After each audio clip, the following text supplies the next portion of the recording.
Welcome back. The Unabomber Ted Kaczynski has died at the age of 81. Kaczynski was found unresponsive in his cell early Saturday morning at a federal prison medical facility. Ted Kaczynski, otherwise known as the Unabomber, infamous for planting 16 bombs in an act of terrorism. Born May 22, 1942 in Chicago, Illinois, to parents Wanda Teresa and Theodore Richard Kaczynski. His reign of terror lasted from around 1978 through 1995, keeping the nation on their toes just waiting for his next move. Our story starts on May 25, 1978, when a package left on the campus of University of Illinois Chicago with a return address for Northwestern University, where it was returned and where it eventually detonated, causing minor damage and giving security guard Terry Marker minor cuts and burns. About a year later, a second bomb was found at Northwestern University once again. Nobody realized the severity of what they were dealing with until November 15th that same year, when a bomb aboard an American Airlines flight caused an emergency landing.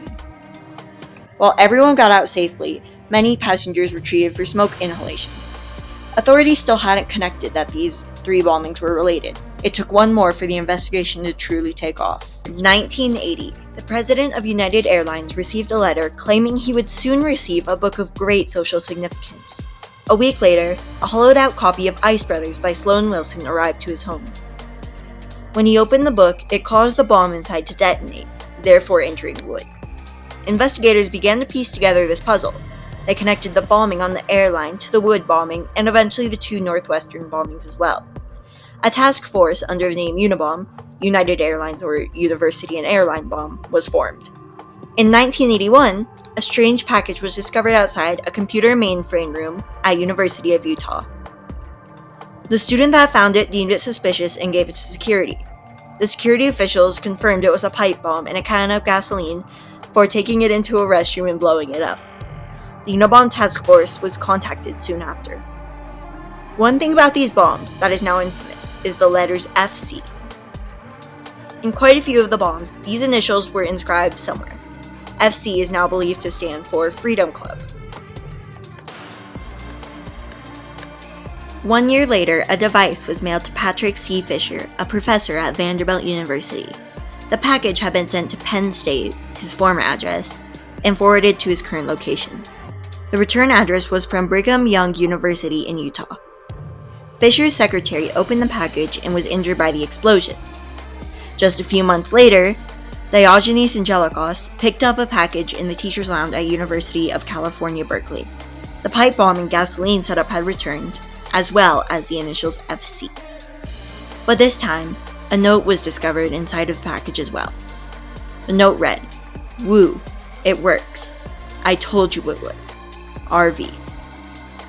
This was a huge breakthrough for authorities, a note from the Unabomber himself, but there had still been no arrests made. The FBI would handle placed devices, while the Postal Inspection Service would handle mailed devices. Profiles of him were still being made, but the process was slow, as no one had ever seen anything like this before. A serial bomber was unheard of, so the profilers went off the profiles of serial arsonists. For the next 3 years, all was quiet. Investigations quieted down, and surveillance cameras were put up in Salt Lake City. The Unabomber didn't strike again until the year 1985. He went back to the same Berkeley building, placing the device in a computer study area. A student picked up the device and it exploded. While at the Berkeley site, investigators heard from Boeing's fabrication plant near Seattle. A package had been received and it had been sitting in the receiving office until someone opened it. The device did not detonate as it had dried up over time. The local bomb squad took it outside and countercharged it, causing it to detonate. At this point in the investigation, investigators believed the person behind these bombings was relatively young. All suspects born before 1955 were eliminated, and the focus was on current students and alumni of the targeted university.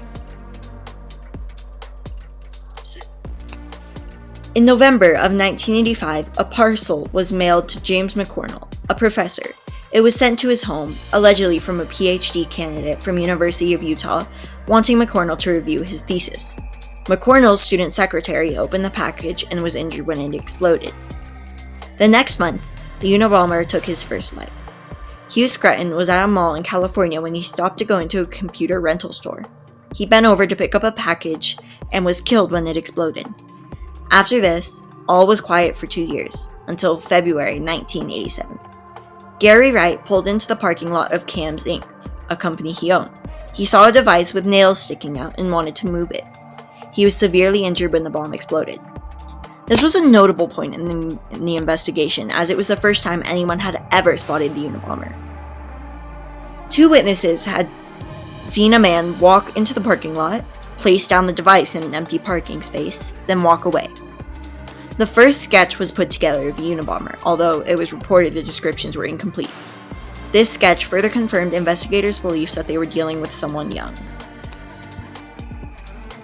The Unabomber took a 6-year hiatus after this, but when he made his comeback, it would be one no one could forget. 1993, Charles Epstein, a geneticist, received a parcel in the mail, and it injured him when it exploded. Just 2 days later, David Gelernter, a scientist at Yale University, received a package at his home that exploded, injuring him. Both of these packages had been mailed on June 18th from California.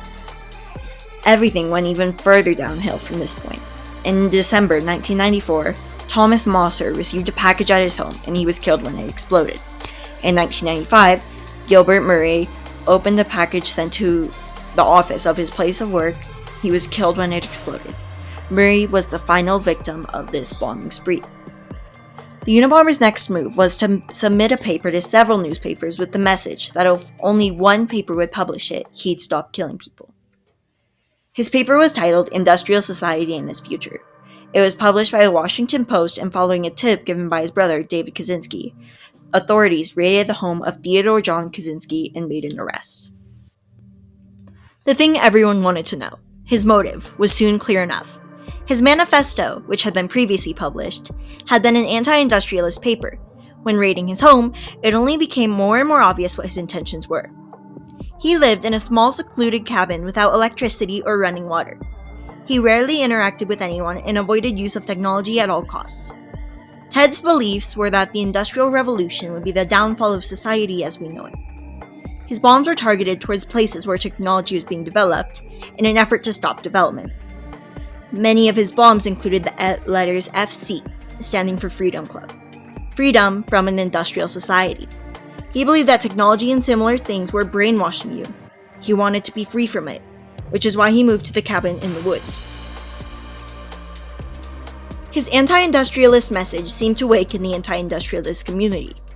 Even years after, in more recent years, a teenager named Jacob Graham was arrested for planning a terrorist attack with hopes of more than 50 dead. He was a Unabomber obsessive, and a lot of the Unabomber's tactics were reflected in Graham's work: homemade bombs, a manifesto, etc. He wanted to bring about the downfall of government and society, much like Kaczynski did. This goes to show that Kaczynski's actions and his motivation is still present in society today, especially with the progression of technology, especially AI. Ted Kaczynski terrorized the nation from 1978 through 1995. He bombed multiple universities, a plane mid-flight, and more. His bombings caused many injuries and 3 deaths. His capture marked the end to one of the longest manhunts in history, spanning 17 years. His bombing sparked a revolution that had long gone unnoticed before, as well as opening eyes to the issues of our current society. His acts of terrorism will forever mark a turning point in the history of the United States.